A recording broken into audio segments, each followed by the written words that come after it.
Hey everybody, welcome back to another great episode of Coffee with Tracey. I am your host, Tracey Osborne. With me today is Regina Huber, and we are going to be talking about how to increase your impact to be seen and drive your success. I don't know about you, but that sounds pretty awesome to me. So let me tell you a little bit about Regina. Regina is the founder and CEO of Transform Your Performance. She's drawing from her extensive corporate experience in 6 countries. Regina is a top transformational leadership coach for business women, power shifter, career accelerator, diversity and co-creation advocate, speaker with a passion for dance, and author of Speak Up, Stand Out, and Shine, as seen on HuffPost. With her signature system, Powerful Leadership Transformation, she works with companies to transform top female performers into top leaders, and with career women to help them drive their success. Regina speaks 5 languages, has 18 years of international experience in the corporate business world, including management positions at BCG. She's owned businesses in Argentina and Brazil. She's a member of the FWA, Take the Lead Women, WSA, West Coast Speakers Coalition, Global Women Game Changers. Wow, that makes me tired. You are I know, a busy it's a woman. lot to remember. You're busy. That's awesome. Well, first of all, Tracey, thank you so much for having me on today. Oh, It's a I'm real so pleasure excited to be have here. you here. This is going to be a great topic, and it's so important. You know, we're all entrepreneurs, and we all want to know, how can we rise above the noise and be seen and be heard above everybody else? So this is going to be a very powerful topic today. Looking forward to it. Great. Tell Yes, us, me too. what is the powerful leadership transformation? What does that mean? So it's my signature system, and I focus within that system on 3 main elements. The first is an empowering mindset. We could also call it success mindset. What I do and what makes me a little bit different from some other people who focus on mindset is I also work a lot with the subconscious mind, just because it drives most of our behavior. Yeah. The second element, the second element is distinctive uniqueness, and I would love to talk a little bit more about this in the context of what you just said. The third element is a body-conscious presence, and that also includes our energy. It's not only about body language, it's also about our energy. Okay. So this is it in a nutshell. Right. Body conscious. That's okay. So let's talk about distinctive uniqueness. What does that mean? So distinctive uniqueness, it was what really helps us define our unique role in this world. You know, I'm a huge advocate and lover of diversity, because I think diversity is not only beautiful, it also has an important function in the world. Mm-hmm. And when we really realize how unique we all are, and that we all have a completely different combination of background. Like, you know, no one has the same exact background as you have, Tracey, for example, right? Everybody has unique skills, talents, stories, experiences, studies, whatever it is.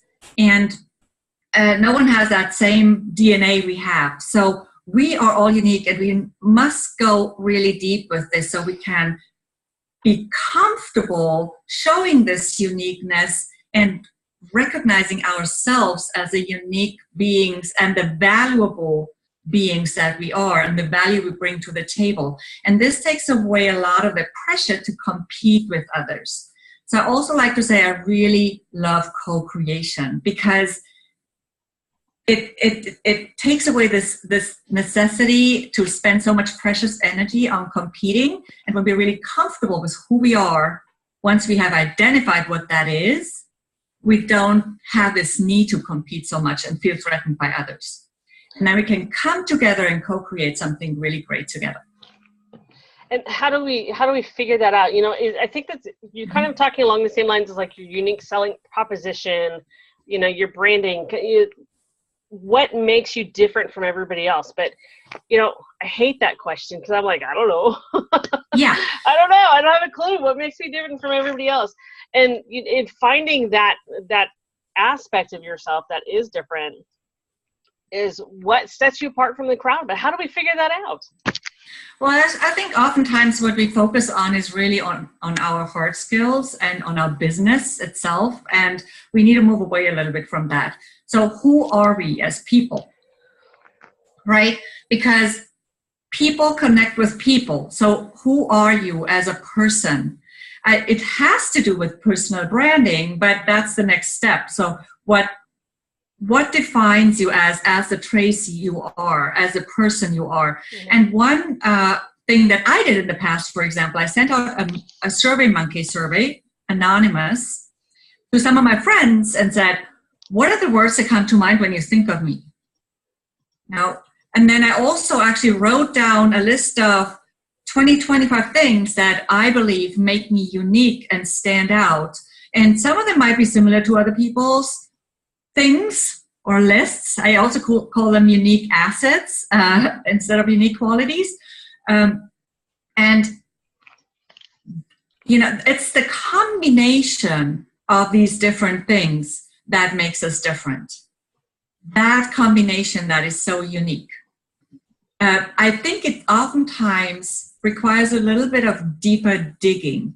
So really sit with that list and think, okay, so here I am. So this might be quite similar to some people I know, but here's some other things. And how can I combine them and bring them together so they actually make me unique?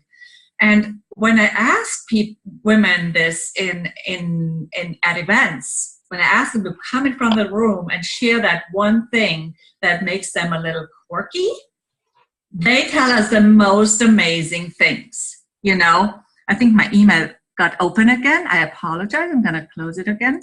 So sorry. That's okay. Technology. So what they come up with is just really amazing. You know, when we think about quirkiness, that's really where the secret is sometimes. And then I ask them, well, how could you use this in your job or in your business? And they come up with the most amazing ideas that they've never thought of. And I think, you know, we need to go through this process of writing down things that we don't think relates to how people usually see us or how we want to present ourselves, and be a little bit more vulnerable and not only share dramatic stories, but just really also these little things that not everybody knows about us. Yeah, those little secrets that you don't necessarily put out in public. Try to think of what makes me quirky. Like, I don't know. You know, I think I'm just trying to think. For me, I think, you know, one of the little quirks about me that I don't tell everybody is that I am a huge John Denver fan. Okay. I've been listening to him since I was like 6 years old. Know probably almost every song by heart, and you know, so that's probably just one of those weird little quirky things about me. But I'd have to see how I could play with that.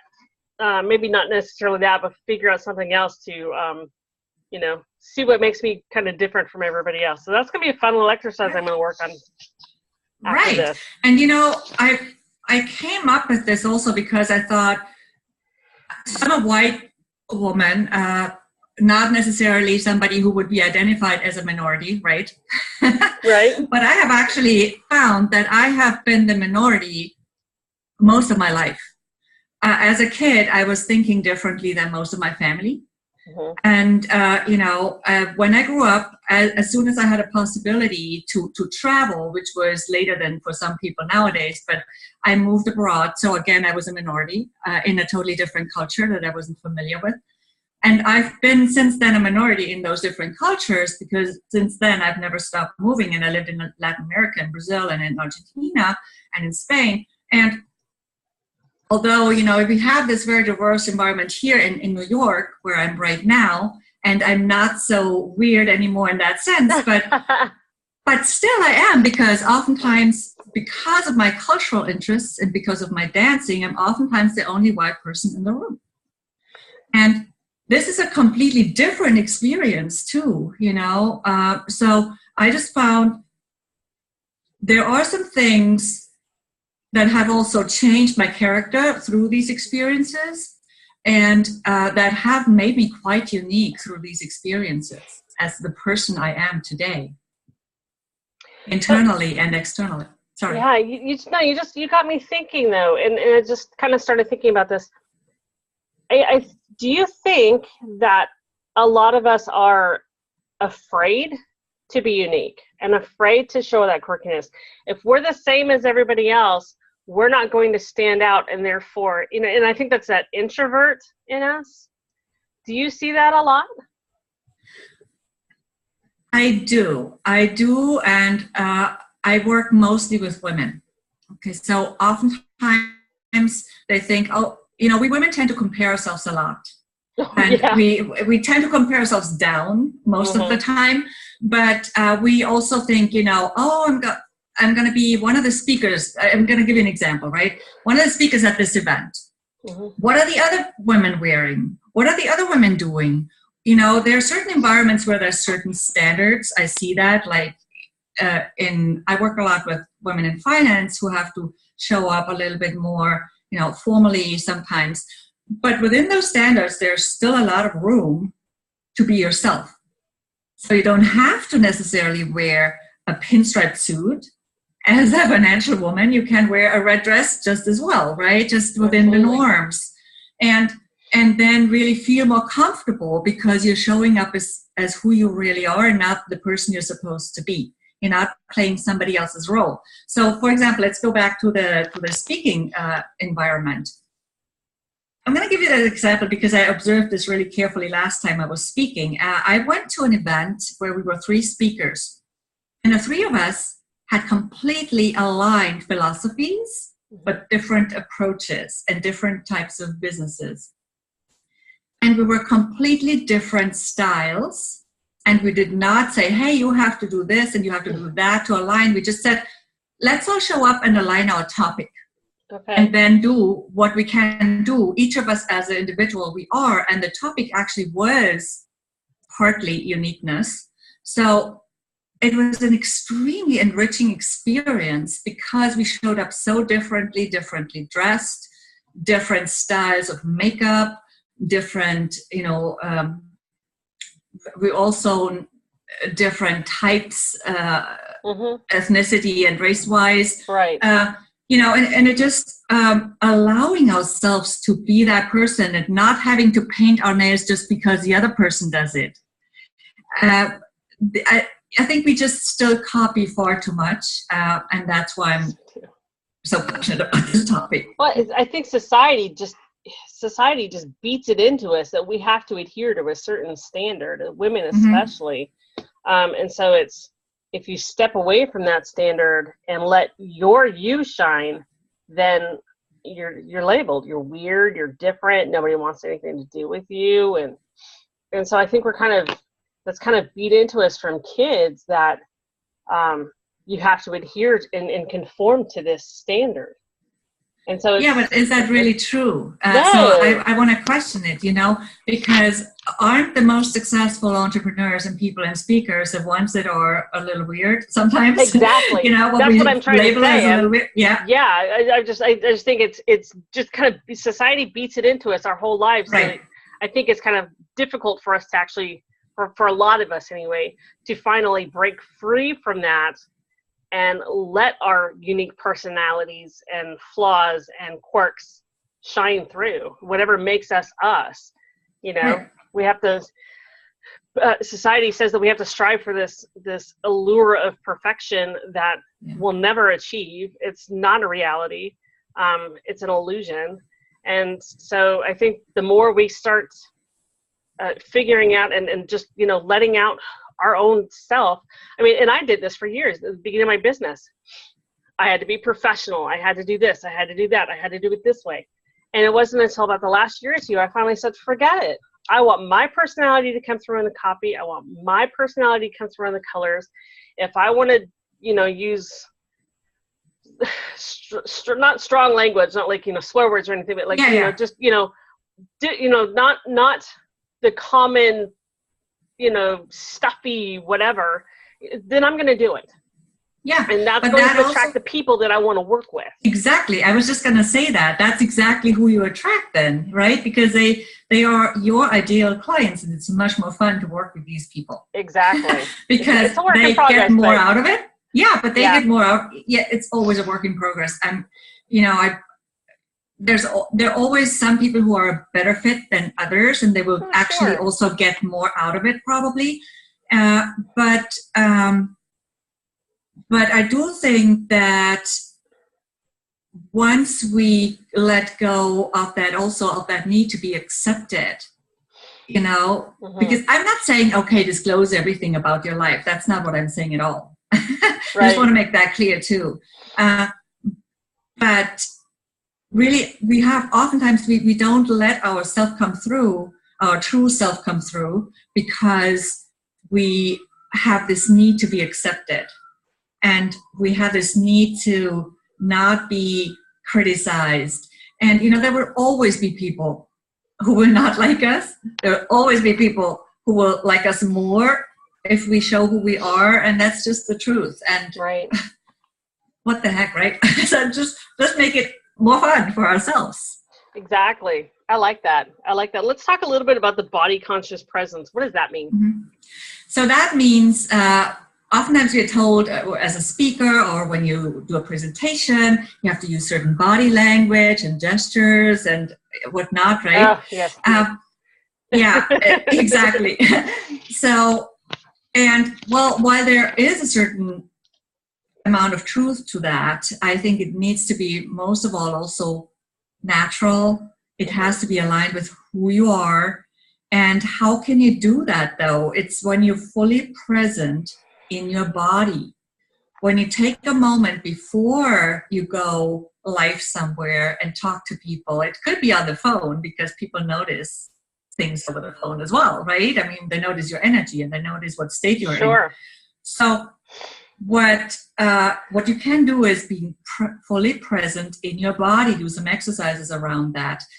Also in your energy. So for me, it's a lot about energy. Whenever I do not have enough time to do all the exercises that I lay out in my book, Speak Up, Stand Out, and Shine, where I share 26 tools that can help you prepare for these situations, mentally, physically, and energetically. When I don't have enough time to do many of these, one that I always do is energetic preparation.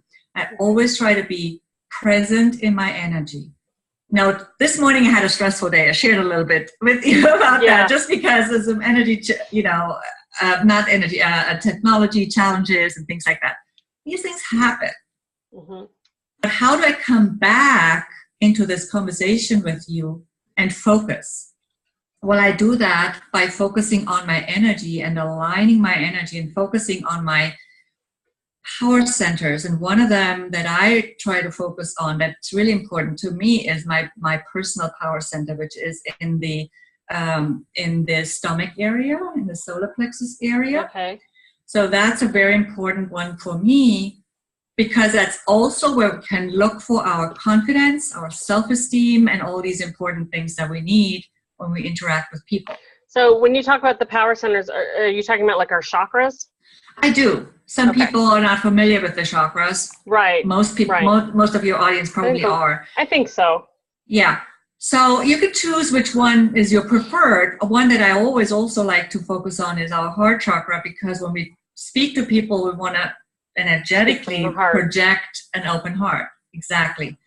As a speaker, there are many more things that you can work on, like your throat chakra, right? But these are just, we don't always have all that time. Sure. So if you don't have all the time in the world, just focus on the one thing that helps you, whether it's power posing, whether it's, Amy Cuddy's power posing TED Talk is out there too. And I share a bunch of other tools and techniques in my book that are really simple and easy to do. Can you give us a couple more ideas of those tools that are in your book?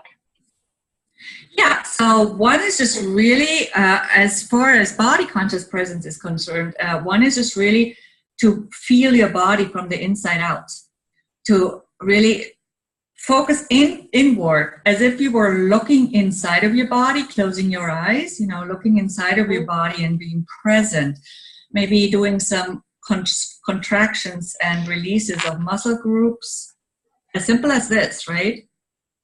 And you could do that throughout your body. And that already actually calms you down at the same time because you're focusing on something very concrete that is not your nerves. No. Then, of course, breathing. Everybody is familiar with breathing, so I don't have to talk about this much. Right. Yes. But there's breathing and there's conscious breathing. Of course. So we want to breathe into our belly. Right.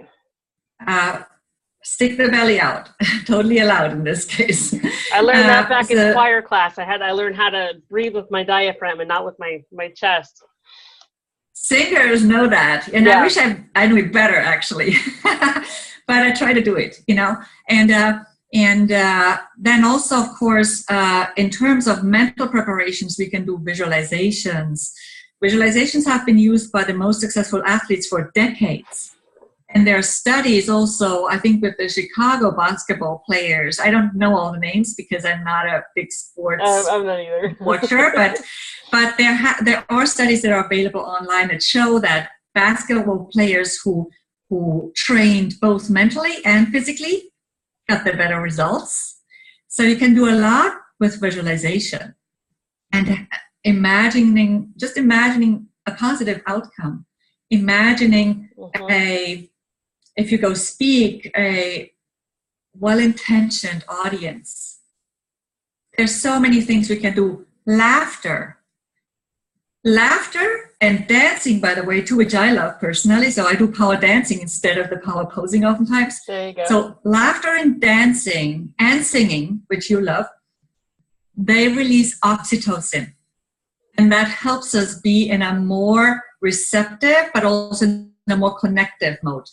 And that's why laughter can be truly healing in so many senses. It can also help us prepare energetically in some way. And so watch a comedy show before a challenging situation, There you go. Yeah. There you go. There's awesome. so much. I don't know where to end or start. These are great tools. And I'm going to put her book will be down below this video, so make sure you click on it and go buy it, okay? For Wonderful. sure. Thank you. This has been great. I've gotten some good insights, and I know our audience has probably gotten a lot more takeaways than I have. So this has been awesome. Thank you. I really, really enjoyed it. Well, thank you so much, Tracey. It's been such a pleasure talking with you. I know we have so much more to chat. I know. We could go on this is forever. what we can do today. So, yes, and I'd be happy to answer any questions anytime, for sure. Wonderful. Wonderful. Thank you. We'll put all your links down below the video so everybody can get a hold of you. So, all right. To you listening, thank you, as always, for tuning in. I wouldn't have a show without you, so I appreciate you. And we'll catch you on the next show.